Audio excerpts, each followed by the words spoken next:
Ito na naman tayo, another MAC lipstick na bagay sa ating mga Pinay. Pero ito nga, kasi I wanna answer Ate Jen's question. Ang question niya, is there a shade that is close to that you can suggest for Filipinas that isn't pink but more nude brown with a tinge of pink or with a hint of pink? I don't know if that makes sense. Of course naman, Jen, that makes sense. Ano bang gusto mo gawin ko yung linya ni Piolo na? I deserve an explanation.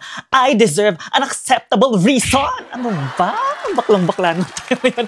Anyway, yung lipstick nga na to is yung MAC Luster Glass Lipstick in Hug Me. Di ba parang yaka? Parang si Piolo, di ba? Talagang dun sa starting over again, gusto talaga niyang yakap. Anyway, let's proceed to the lipstick. So ito nga yung Hug Me lipstick.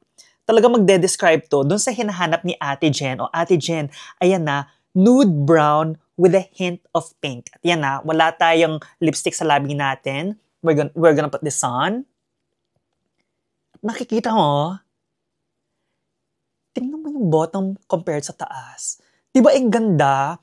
Nude brown with a tinge of pink. Ika nga, in the words of Ate Jen. Tapos noon, i-rub mo lang yung lips mo. Kahit wala kang lip liner, sobrang ganda nito. Ayan o, ang ganda. Very hydrating, very moisturizing. Tapos mabango pa. O, diba? O, ayan. Hug Me lipstick from MAC.